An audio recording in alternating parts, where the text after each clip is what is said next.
Okay, let's talk about one of the biggest, most stressful decisions you'll ever make, buying a house.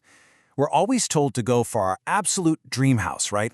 But what if I told you that very advice could be costing you a fortune? We're going to dig into a decision that could be worth a cool R1.8 million. So let's just ask the big question right up front. Is that dream house you're saving for actually a financial trap? I know, it's a pretty intense question. We're all conditioned to chase that dream, the perfect home. But it's really at the heart of what we need to figure out today.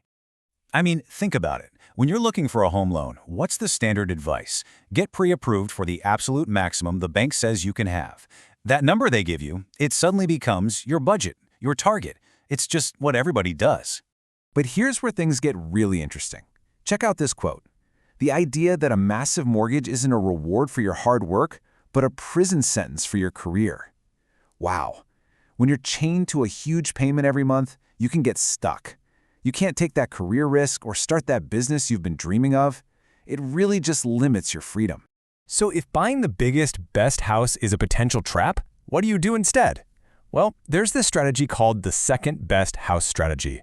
And I know it sounds a little counterintuitive, but it's not about settling. It's about being smart and choosing a path to way more freedom and, as you're about to see, a whole lot more wealth. So here's the secret sauce. It's called the 25% rule. It's simple, but man is it powerful. The idea is to deliberately cap your total housing costs, and that's the key, total costs. So mortgage, rates, insurance, the whole shebang, at no more than a quarter of your pre-tax income. That discipline, that's what creates the financial breathing room, that margin we're going to keep talking about. And this slide really shows you what's going on. A bank might tell you, sure, you can afford a house that takes up 35% of your income, no problem.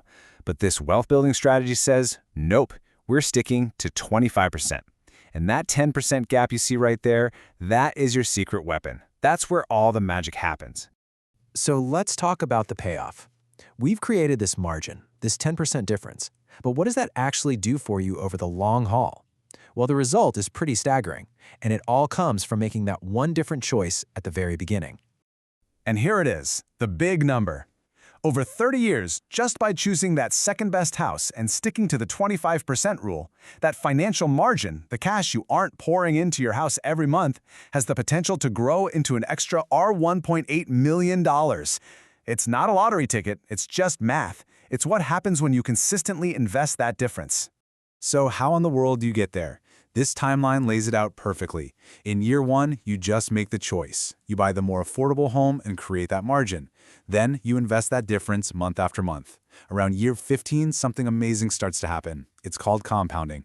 Your money starts making its own money. You fast forward to year 30 and boom, you've built this incredible nest egg all from that one decision you made decades earlier. Let's just put it side by side. You've got two paths. Path 1, the dream house. The outcome? A huge mortgage and way less freedom. You're probably tied to that high-paying job you have to keep. Path 2, the second best house. The outcome there? You get that financial margin, which leads to more wealth. And the freedom? You get career and financial flexibility. The power to choose your own path. And that really brings us to the final question, the one you need to ask yourself. When you think about your home, or the one you're dreaming of buying, what is it? Is it just a reward for all your hard work? Or could it also be a sentence, one that locks you into a financial life you didn't really choose? The answer to that question could be worth $1.8 million.